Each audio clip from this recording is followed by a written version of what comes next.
নমস্কার বন্ধুরা, কেমন আছেন সবাই? আশা করছি সবাই খুব ভালো আছেন। রান্নাবান্না অ্যান্ড ব্লগ চ্যানেল থেকে সবাইকে স্বাগতম। আজকে আবার নতুন ধরনের একটা রেসিপি নিয়ে হাজির হয়ে গেলাম।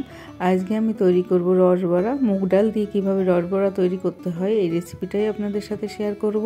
আশা করছি রেসিপিটা আপনাদের কাছে ভালো লাগবে। 1 কাপ মুগ ডাল আমি ভিজিয়ে রেখেছিলাম।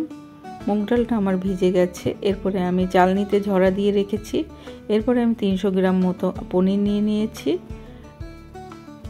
মুগ ডালটা আমি পেস্ট করে নেব।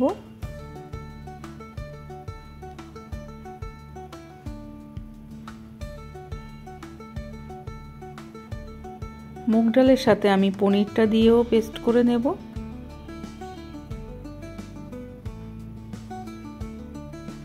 মুগ ডালের এই পেস্টটা কিন্তু খুব পাতলা হবে না,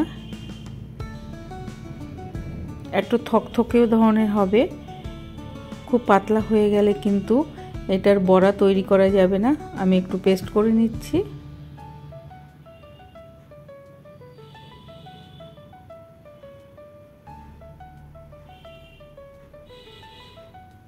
দেখুন পেস্ট করার পরে খুবই টাইট হয়ে গেছে, এই জন্য আমি একটু জল দিয়ে, সামান্য একটু জল দিয়ে আবারও একটু ঘুরিয়ে নেব।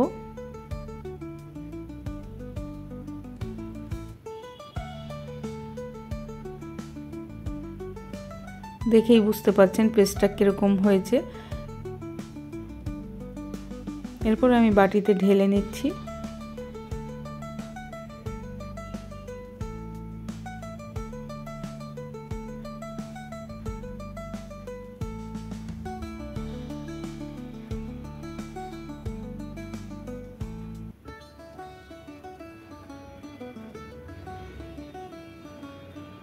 খুব ভালো করে ফেটিয়ে নিতে হবে, তাহলে কিন্তু বড়াগুলো খুব ফুলে উঠবে। খুব ভালো করে ফেটিয়ে নিতে হবে।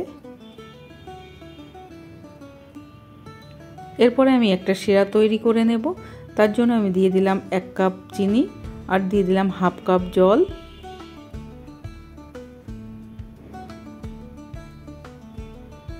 এই শিরাটা কিন্তু খুব পাতলাও হবে না, খুব ঘনও হবে না, একটা চিটচিটে মতো হবে।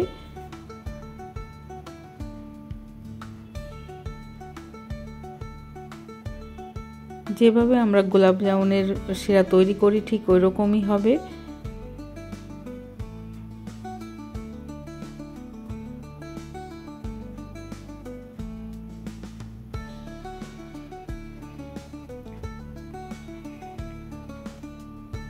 শিরাটা আমার তৈরি করা হয়ে গেছে। ঢেকে এক সাইডে রেখে দিই। আমি এরপরে বড়াগুলো ভেজে নেব। গ্যাসের চুলায় আমি দিয়ে দিয়েছি সয়াবিন তেল।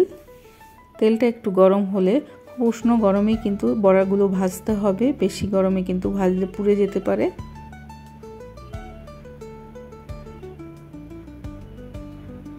দেখুন এইভাবে হাত দিয়েও দিতে পারেন, আবার চামচ দিয়েও দিতে পারেন। তবে এই বড়ার কিন্তু বিভিন্ন রকম শেপ হবে, তাতে কোনো অসুবিধা নেই। অনেক রকম শেপ হয়ে যেতে পারে।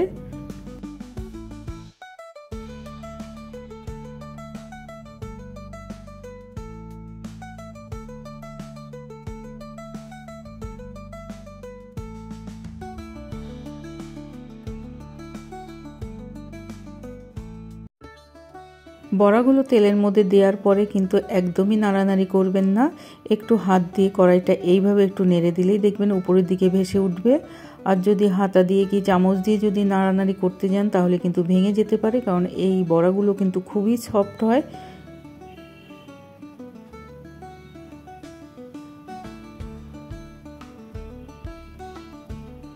দেখুন আস্তে আস্তে ভেসে উঠছে উপরের দিকে। তারপর আস্তে করে এইভাবে এটা কাঁটা চামচ দিয়ে আমি তুলে দিলাম।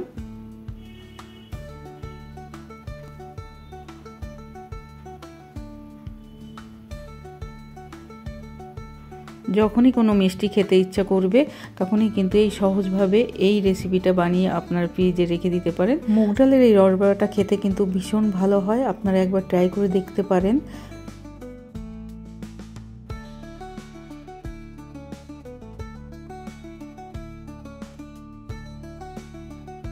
বড়াগুলো আমি ভেজে নিয়েছি, তুলে নিচ্ছি।